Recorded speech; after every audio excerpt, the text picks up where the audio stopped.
Report जो आहे तो आम्ही लोकांपुढे आणू, पण दुर्दैवाने अजूनपर्यंत तो रिपोर्ट आला नाही। आणि मग आता सीपी साहेबांना भेटून हे पत्र आम्ही त्यांना दिलं की एफडीएच्या अंतर्गत जी काही तिथं निरीक्षकाची परीक्षा झाली त्याच्यामध्ये पेपर जो फुटला त्याचा ज्या पद्धतीने तपास व्हायला पाहिजे, ज्या जलद गतीने तपास व्हायला पाहिजे तो दुर्दैवाने त्या ठिकाणी होत नाही।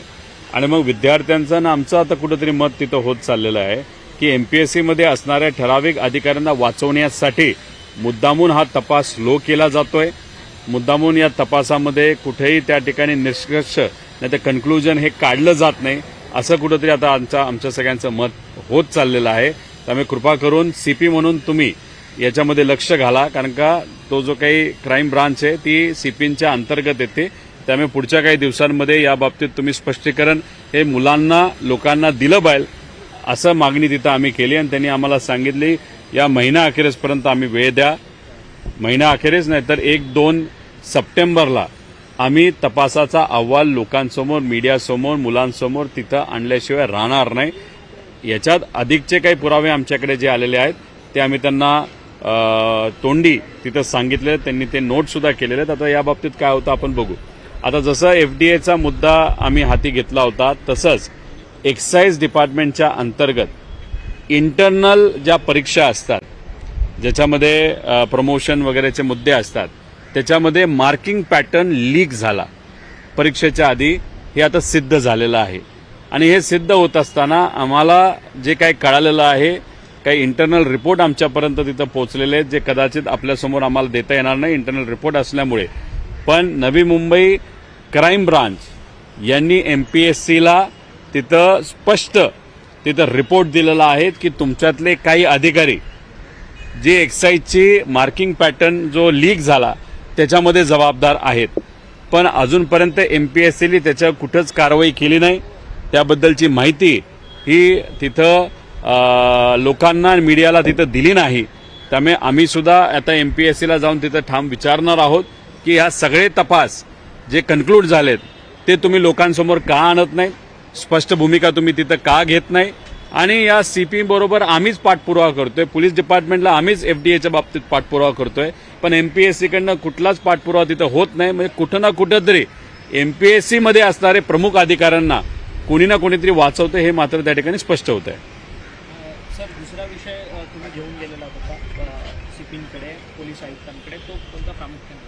एक तर एसआरए मध्ये मिटकर नावाचा जो अधिकारी त्यांनी जो तिथं मोठ्या प्रमाणात भ्रष्टाचार केलेला आहे आणि मिटकरांबरोबर अजून काही इतर अधिकारी आहेत जे त्या भ्रष्टाचारामध्ये सहभाग त्यांनी तिथं घेतला होता, हे मी नाही हायकोर्टच्या ऑर्डरच्या अंतर्गत त्या ठिकाणी स्पष्ट होते।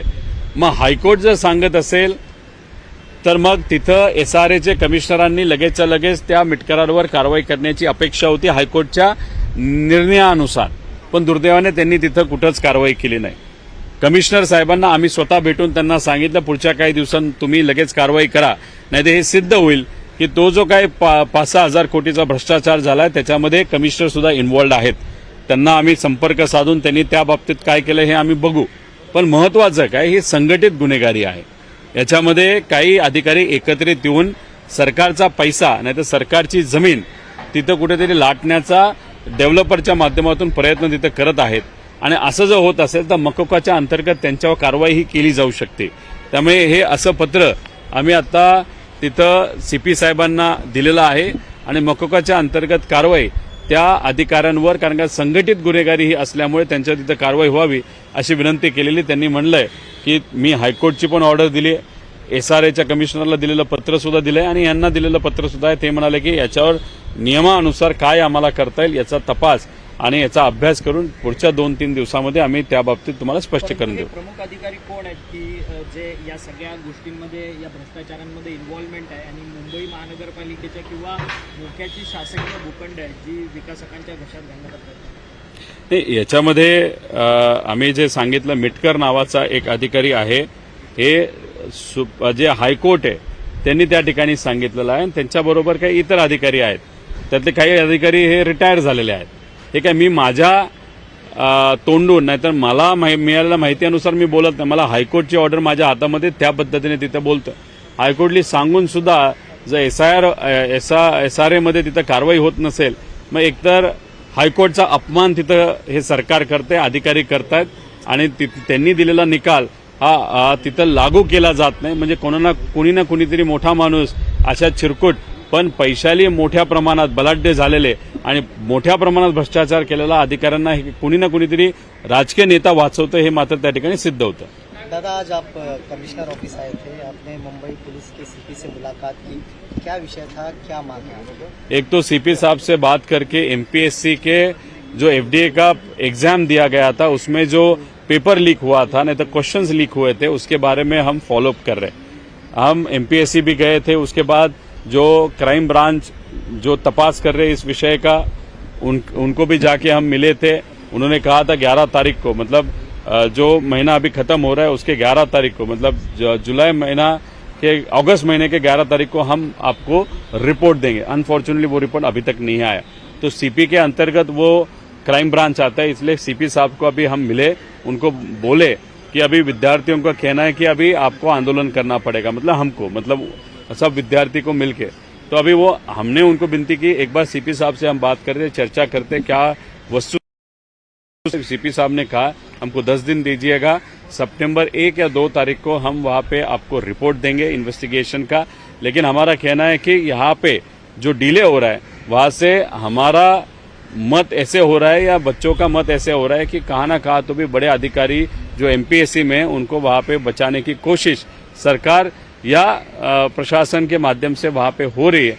उसी के साथ एक्साइज डिपार्टमेंट का भी जो मार्किंग पैटर्न का पेपर एमपीएससी के माध्यम से वहां पे मार्किंग पैटर्न ये लीक हुआ था, उसके बारे में भी इंटरनल जो नवी मुंबई का पुलिस है उन्होंने एक रिपोर्ट एमपीएससी को दिया है, जहां पे एमपीएससी के कुछ अधिकारियों ने वहां पे वो पेपर लीक किया. वैसे वहां पे सिद्ध होता है, लेकिन वहां पे एमपीएससी ने भी अभी कार्रवाई नहीं की. एमपीएससी एक स्वायत्त संस्था है, लेकिन उसमें अगर इस तरीके का पेपर लीक होता है तो ये बच्चों के भवितव्य के लिए बहुत डेंजरस है. सर, सीपी के द्वारा कोई आश्वासन इसमें दिया गया है कि आपको कोई आंदोलन ना करना पड़े इन सब चीजों के? हमने कहा कि हम यहाँ पे राजनीति नहीं करना चाहते, बच्चों का आवाज आप तक पहुंचाना चाहते हैं. उन्होंने कहा कि 10-12 दिन हमको दे दो, मतलब सितंबर 1 तारीख तक या 2 तारीख तक वो रिपोर्ट वहां पे इन्वेस्टिगेशन का वो बच्चों को और एमपीएससी को और मीडिया को वहां पे देंगे, ऐसे उन्होंने वहां पे शब्द दिया है. तब 1-2 तारीख तक हम वेट करेंगे और देखेंगे क्या होता है. दादा, जांच एजेंसी की बात की जाए तो कई ऐसे मामले हैं जिन पर सवाल खड़े हो रहे हैं.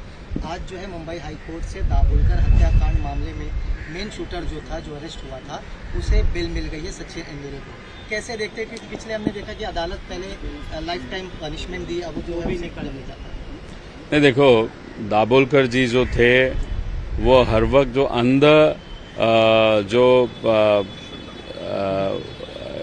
अंधश्रद्धा का जो विषय है उसके खिलाफ वहां पे वो काम करते थे. उसके साथ जो सामान्य लोगों को वहां पे भड़काते हैं या उसका इस्तेमाल करके वहां पे कुछ दंगल करवाते हैं, ऐसे विषयों में वो बहुत अच्छे तरीके से काम करते थे. अनफॉर्चुनेटली उनका गोली मार के वहां पे मृत्यु हुआ था. और जो लोग वहां पे इन्वॉल्व थे, एक तो इन्वेस्टिगेशन बहुत देर तक लंबी चली, अभी तक चालू ही है. और जिन लोगों का वहां पे नाम आया उनके ऊपर वहां पे कुछ भी कार्रवाई नहीं है, न प्रॉपर इन्वेस्टिगेशन हुआ. और जो एंड में एक व्यक्ति वहां पे जो शूटर था, ऐसे वहां पे कुछ लेवल तक सिद्ध भी हुआ था, उसको भी मेल मिल गए.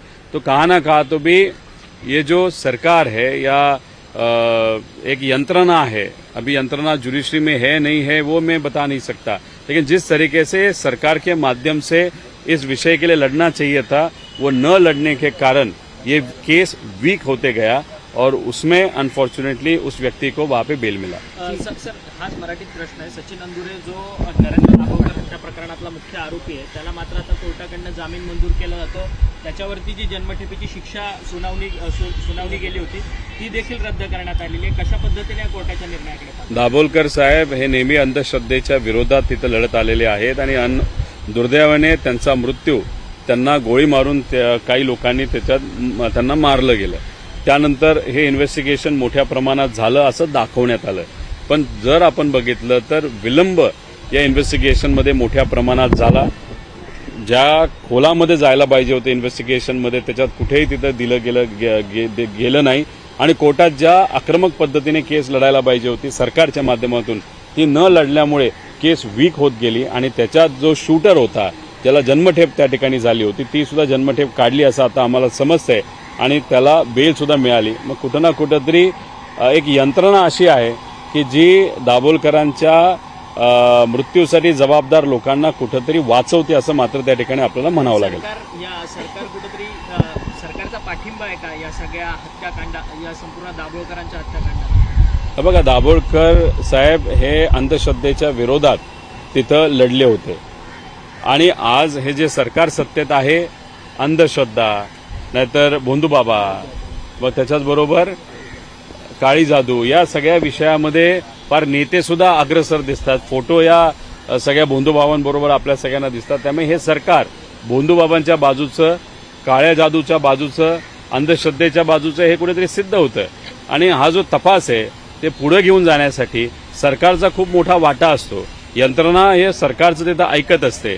कोर्टामध्ये सुद्धा जो काही युक्तिवाद केला जातो तो चांगल्या वकिलाकडनं जर होऊ शकला असता तर त्याच्यामध्ये न्याय मिळू शकला असता. पण कुठं ना कुठंतरी एक यंत्रणा असा प्रयत्न करत होते की दाभोलकरांच्या बाबतीत तिथं हा विषय संपवावा आणि जे लोक त्यांचे इन्व्हॉल्व असू शकतात असं चर्चा आहे तर त्या लोकांना कुठेतरी वाचवावं आणि तेच काहीतरी झाल्यासारखं वाटतं. हे दुर्दैवी आहे. ठीक है दादा. थँक्यू.